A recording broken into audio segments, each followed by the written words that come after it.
We're out here today demonstrating how we control leafy spurge. Some call it a noxious weed. I prefer to call it food for animals that is environmentally friendly, sustainable, and a good way to control unwanted vegetation. The landscape here can be quite rugged, so we are up and down a lot. We prefer to do it horseback to be environmentally sound with our native prairies. We also use border collies, that's our fences. Currently I am the chair of the SODCAP, the South of the Divide Conservation Action Program, and enjoying working with the producers in the Southwest. South of the Divide is the Milk River watershed, which catches the southwest corner of Saskatchewan, and the water drains south into the States. The ranchers, with the conservation of the grassland, we understand that what's good for the cattle and good for the grass is also good for the wildlife. So it's a win-win for both sides. SODCAP asked me to come and look at a piece of property to let them know what I thought about managing it with animals instead of herbicide. Because of the terrain and the high water table and that sort of thing, we don't really like to spray and pollute our underground water system.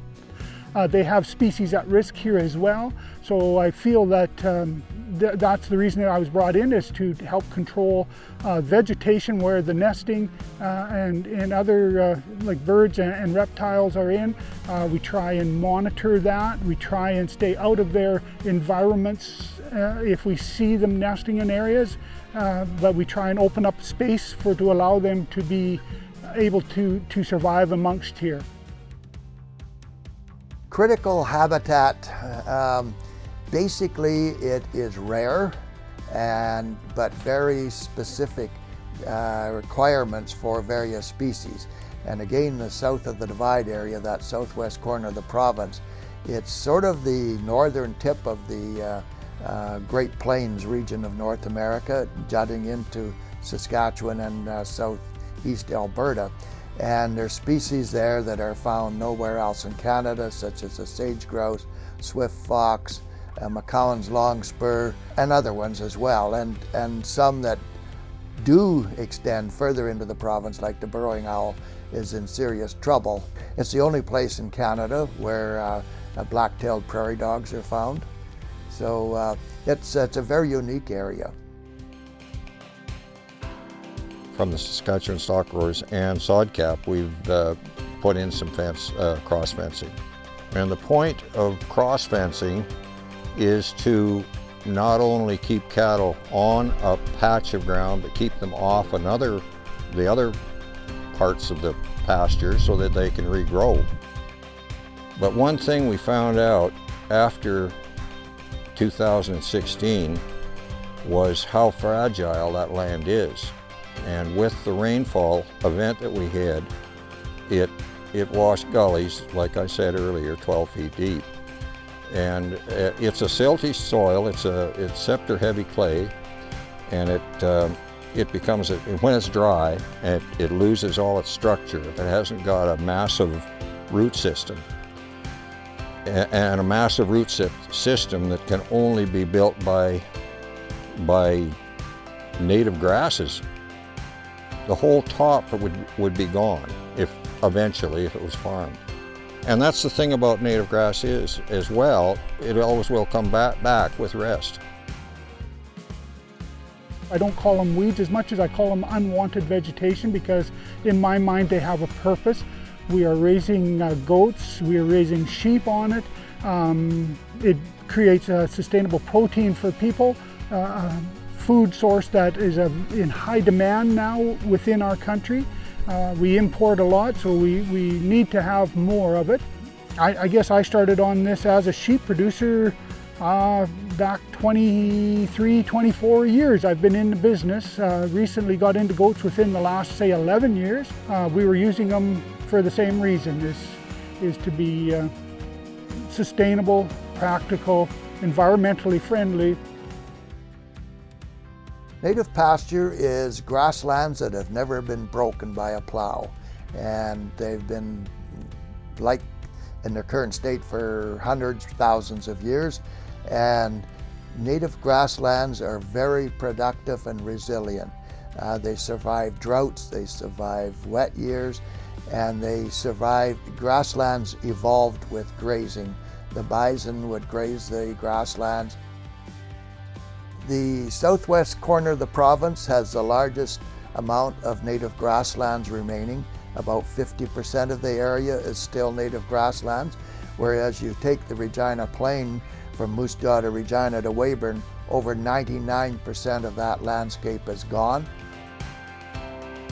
It's a community of grasses, a community of plants. It's not just grasses, there's sedges and shrubs and everything else that are growing in with the native grass.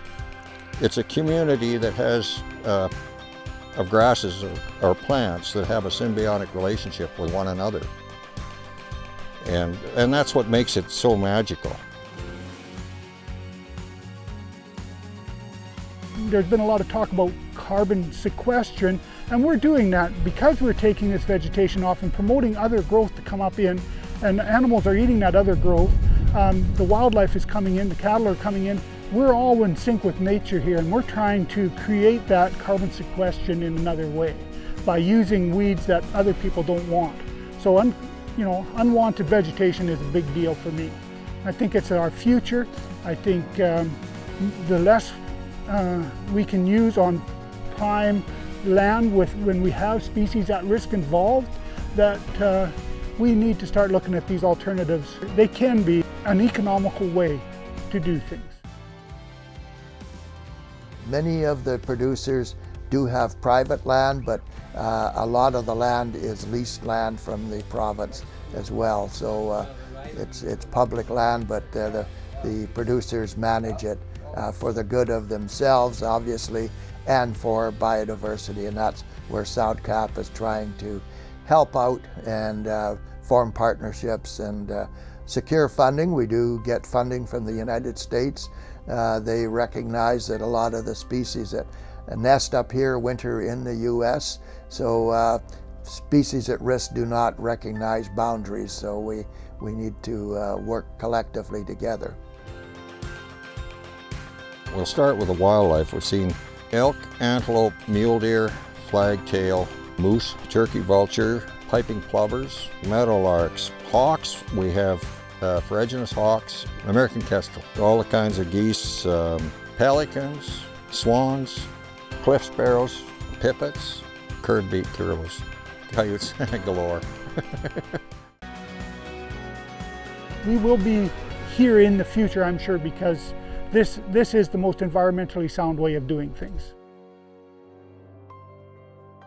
It's sort of the last stronghold in the province for grasslands, and it's really important that we work with landowners, and we have the support as a nonprofit. We have the support of governments, industry, individuals, and obviously the producers as well. So it takes a real team effort. I don't see there being any problem with a balance between habitat and what you're doing as a rancher. If you get to learn what they are doing, I think you will have a greater understanding of nature, and we could appreciate each other a lot more.